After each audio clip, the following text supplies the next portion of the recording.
அற்புதம் ஆனந்தம். மிஸ்டர் ரெடிஸ் மெய்யன்பர்களுக்கு உங்கள் பாரம்பரிய வைத்தியர் உங்கள் ராஜசூரியன். அன்பர்களே, மிஸ்டர் ரெடிஸ் மெய்யன்பர்களே, இப்போ இன்றைக்கு மனச்சோர்வு எப்படி, இது ஒரு பெரும்பாலும் இந்த மாதிரி பதிவு ஒரு அரிதாகத்தான் இருக்கும் அப்படின்னு நான் நினைக்கிறேன். மனம் சோர்ந்து போகுது அடிக்கடி. ஏதோ ஒரு கவலை, கடன் தொல்லையா இருக்கலாம், காதல் தொல்லையா இருக்கலாம், குடும்ப கவலையா இருக்கலாம், அது என்னவா வேணாலும் இருக்கலாம். கவலையினால சோர்ந்து போயிடும் மனசு, சரிதானே? இல்லை படிக்க முடியாது, மாணவர்களுக்கு படிக்க முடியாத கவலை, இல்லை அப்பா அது வாங்கி தரலையே, அம்மா இது வாங்கி தரலையே, இல்லை நம்ம கையில் காசு இல்லையே, ஏதோ ஒரு வகையில் என்னமோ ஒரு கவலை. அது கவலை என்னவா வேணாலும் இருக்கட்டும், யாருக்கு என்னமா வேணாலும் இருக்கட்டும். இந்த கவலைகள் தீர்வதற்கு கூட மருந்து இருக்கா அப்படின்னா இருக்கு.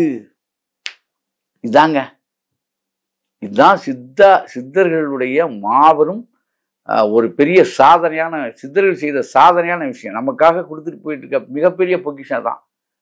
ஐயா, மனச்சோர்வுக்கு மருந்து இருக்கா, மனக்கவலைக்கு மருந்து இருக்கா? இருக்கு. என்ன அது சொல்லிடுறேன், வேற ஒண்ணுமே இல்லை. நான் இது ஆனா இது நடைமுறைப்படுத்தணும். நீங்க நடைமுறைப்படுத்தினாதான் மனச்சோர்வுல நீங்க அகல முடியும். எந்த ஒரு கவலையுமே உங்களை தாக்காது ஐயா, முதல்ல புரிஞ்சுக்கணும். அது நீங்க படிச்சிருக்கீங்களா, பாமரத்தியா, படிக்காதவங்களாங்களாம் மேட்ரு இல்லை இங்க. நான் சொல்றது அப்படியே நீங்க செய்யணும். எப்படி, நான் சொல்லக்கூடிய விஷயத்த நீங்க அப்படியே பண்ணீங்கன்னா உங்களுக்கு மனக்கவலையிலிருந்து நீங்க விடுபட்டு வெளியே வந்துடலாம். அது என்ன கவலையா இருந்தாலும் சரிதான். உங்களுடைய மனச்சோர்வுல இருந்து நீங்க விடுபட்டு வெளியே வந்துடலாம். அது என்ன அப்படின்னா, காலையில முதல்ல எழுதுனீங்களே, தயவு செய்து உங்களுக்கு என்ன வேலைகள் இருந்தாலும் சரிதான், 5 மணிக்கு எழுந்துடணும். நீங்க 48 நாள் நான் சொன்னதை மட்டும் ஃபாலோ பண்ணுங்க. மனச்சோர்வுல இருந்து நீங்க விடுதலை ஆகிறீங்களா என்னன்னு பாருங்க. தூக்கு தண்டனை ஆர்டரே ஒருத்தர் கொடுத்திருந்தா கூட உங்களுக்கு கவலை வராது. மனசுல அது என்ன பெரிய விஷயமாங்கிற மாதிரி. பகத்சிங்க்கு எப்படி மனநிலை இருந்ததோ, அந்த வீரபாண்டிய கட்டபொம்மனுக்கு எப்படி மனநிலை இருந்ததோ அந்த மனநிலை நீங்களும் உணர்வீர்கள். எவ்வளவு பெரிய துன்பம் வந்தாலும் கலங்க மாட்டீர்கள். போதுமா? ஓஹோ, அப்படியா, அப்படி என்னங்க பிரச்சனை, அப்படி ஒன்று, அதுக்கு மருந்து இருக்காங்க என்னங்க நீங்க அப்படின்னு நீங்க துள்ளுவது எனக்கு தெரிகிறது, இப்பொழுது தெரிகிறது.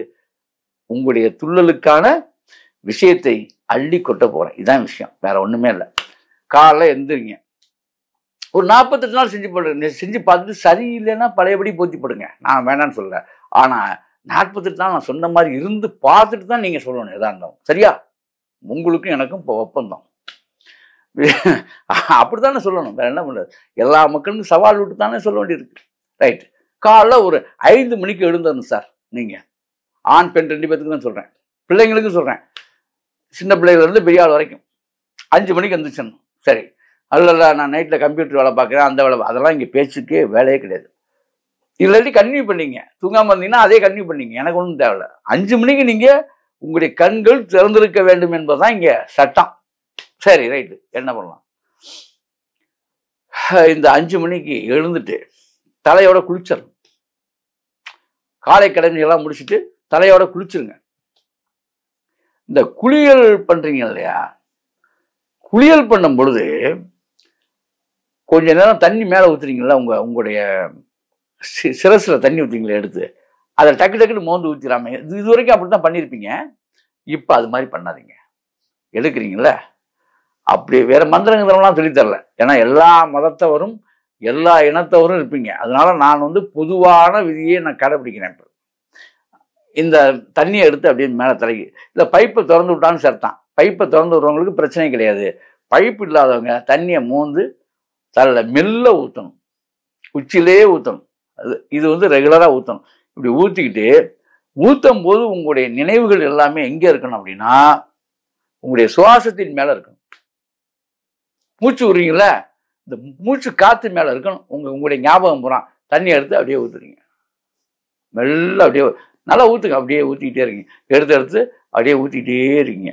அதிகமாக அப்படியே இந்த பனி அதான் மழை பெய்கிற மாதிரியே இருக்கணும். அப்படியே ஊற்றிக்கிட்டே உங்களுடைய மூச்சு ஒரு 5 நிமிடம், ரொம்ப நேரம்லாம் இல்லை, 5 நிமிஷம் உங்களுடைய மூச்சின் மீது உங்களை ஞாபகம் வச்சுக்கிட்டு நீங்கள் ஊற்றணும். மருத்துவங்க, பெரிய மருத்துவம் அது. விளையாட்டு கிடையாது. நீங்கள் அனுபவிச்சா மட்டும்தான் புரியும். உங்களுடைய மூச்சு காட்டின் மீது ஞாபகத்தை வைத்துக்கொண்டு, பச்சை தண்ணி தான், வெந்நீர்லாம் கிடையாது, பச்சை தண்ணி தான். ஐயோ எனக்கு சேராதுங்க, அது சேராதுங்க, ஒன்றும் கிடையாது. நீங்கள் மூச்சு காட்டில் ஞாபகத்தை வச்சுட்டு ஊற்றுங்க, சேர்ந்து கொள்ளும். நீங்கள் அப்புறமேலு அதோட போய் சேர்ந்துக்குவீங்க. அதை நீங்கள் விடவே மாட்டீங்க. சரியா? பலனும் பயனும் அப்படி கிடைக்கும். அவ்வளோதாங்க. அப்படி அது ஒவ்வொரு 5 நிமிஷம் அது மாதிரி தண்ணி ஊற்றிட்டு, அதுக்கப்புறம் உடம்பெல்லாம் தேய்ச்சி குளிச்சுட்டு ஃப்ரெஷ்ஷாக வெளியே வர்றீங்க. வெளியே வந்தவனை நீங்கள் சாப்பிட வேண்டிய ஒரு பொருள் முன்னே தயார் பண்ணி வச்சுட்டு போயிரு. நான் சொல்ல மறந்துட்டேன். முன்கூட்டியே இதை நீங்கள் தயார் பண்ணிடணும். என்னங்க தயார் பண்ணணும்? நீங்கள் என்ன இட்லி சாப்பிட்டாலும் சரி, சோறு சாப்பிட்டாலும் சரி, என்னமோ சாப்பிட்டுங்க. அதோட கலந்து நீங்கள் சாப்பிட்டாலும் சரி, இல்லை கலக்காமல் ஒரு துண்டு இஞ்சி, தோல் நீக்கி இஞ்சி ஒரு துண்டு, ஒரு ஆளுக்கு சொல்கிறேன், 1 இன்ச் அளவுக்கு 1 இன்ச்சு. அந்த இஞ்சியை தோலை நீக்கி வச்சுக்கணும். ரைட்டு, வச்சுக்கிட்டோம். ஒரு பிடிச்சபடி மல்லித்தலை. எப்படி? ஒரு பிடிச்சபடி மல்லித்தலை. சரி, ரைட்டுங்க, வச்சுக்கிட்டோம். ஒரு 20 புதினா தலை, அல்லது அரை பிடிச்சபடி புதினா தலை, அப்படி வச்சுக்கலாம்.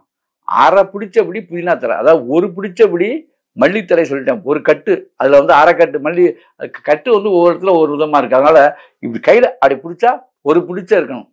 அது அப்படி, அதில் பாதி புதினா. இவ்வளவுதான்.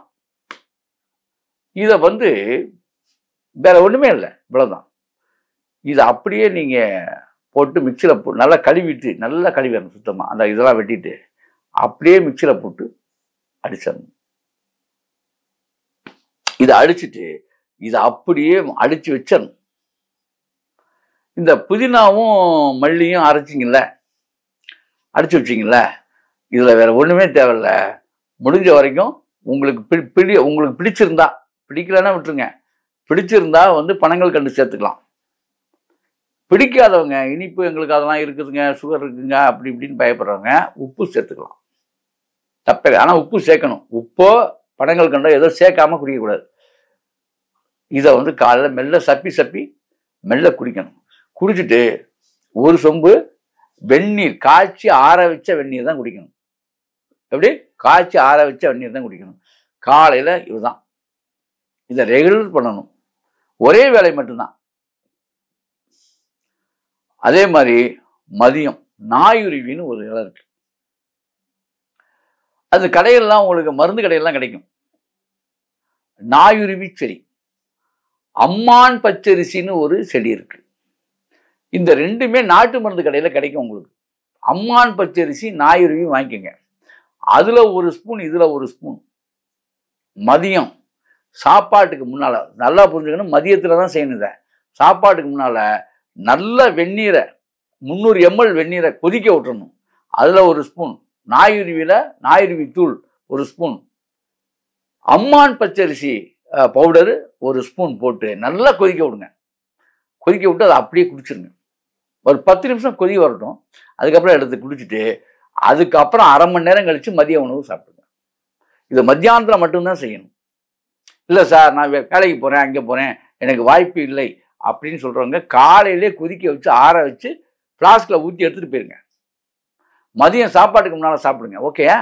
இப்போ சரியா? அதனால் நீங்கள் எப்படியுமே என்கிட்ட நீங்கள் மிஸ்ஸே ஆக முடியாது. காரணம் ஏன்னா அதுக்கு நான் ஒரு டிப்ஸ் வச்சுருப்பேன். ஆகவே ஏன்னா எல்லாமே உங்கள் நலன் கறி தான். எனக்கு என்ன போகுது? நீங்கள் சிறப்பாக இருந்தால் உங்களுக்கு நல்லது. என்னது ஒரு வார்த்தை சொல்லுவீங்க, இந்த மிஸ்டர் அடிஸில் ஒருத்தர் தலப்பா கட்டிட்டு சொல்கிறாரியா சரியா தாயா இருக்குது, இந்த பேர் தான் கிடைக்கும். வேற என்ன அன்பர்களே உங்கள்கிட்ட எதிர்பார்க்குறேன்? சரியாக இருக்குன்னு சொன்னால், நெறியா இருக்குன்னு சொன்னால், எனக்கும் வாழ்க்கை சரியாக இருக்கிறதா, நம்ம ஏதோ சரியாக வாழ்ந்துட்டு இருக்கிறதா நான் நினச்சிக்கோன்ல. சரி, இப்போ அதை மாதிரி செஞ்சுருங்க. செஞ்சுட்டு இவ்வளோதாங்க. அப்போ நைட்டுக்கெல்லாம் எதுவும் இருக்கா சார்? இருக்குது. அதுதான், வேற ஒன்றும் இல்லை. இந்த கடையில் வாங்காமல் நீங்களே கொஞ்சம் செஞ்சுக்கு. இதுதான் கொஞ்சம் கடுமையான விஷயம். அது பெரிய விஷயம் இல்லை, சின்ன விஷயம் தான். நீங்கள் சின்ன விஷயம் தான். கடுக்காய் தோல் அப்படின்னு விற்கும். மன நிம்மதிக்கு மருந்து சொல்றாங்க. இதை விட எளிய மருந்து சொல்ல முடியாது, உலகத்துல யாரும் சொல்ல முடியாது. கடுக்காய் தோல். கடுக்காயை வாங்கக்கூடாது முழுசா. கடுக்காய் தோல் தனியா இருக்கும். அது வாங்கிட்டு நீங்க இடிச்சு தூள் பண்ணி வீட்டில் வச்சுக்கணும். ஒரு 1/2 ஸ்பூன் நைட்டில் வெந்நீரில் 1 ஸ்பூன் சாப்பிட்டாலும் தப்பே கிடையாது. தூங்க போகிறதுக்கு 1/2 மணி நேரத்துக்கு முன்னால் குடிச்சிட்டு படுத்துடணும். 48 நாள் இந்த 3 விஷயத்த மட்டும் கரெக்டாக பண்ணிட்டு வாங்க. 15 நாளில் உங்களுக்கு பலன் தெரியும். நீங்கள் எவ்வளோ பெரிய வீரனா மாறுறீங்கன்னு பாருங்க. அதுதான் வீரம். இதில் ஒன்றுன்னு சொல்கிறேன், சுகர் உள்ளே இருக்க நோயெல்லாம் அடிபட்டு போகும். சுகர் ஓடி போயிடும், பவர் ஏறிடும், கிட்னி கல்லடைப்பு, அந்த அடைப்பு, இந்த அடைப்பு, ஏகப்பட்ட வியாதிகள் கூட ஓடி போயிடலாம் மேபி. ஆனால் இதை கரெக்டாக கடைப்பிடிச்சிட்டு, நான் எதுக்கு சொல்கிறேன், இது மனச்சஞ்சலம் போக்குற மகா மருந்துகள் இவைகள். ஆகவே அன்பர்களே, இப்படி செய்து அப்படி வாழுங்கள். அற்புதம், ஆனந்தம்.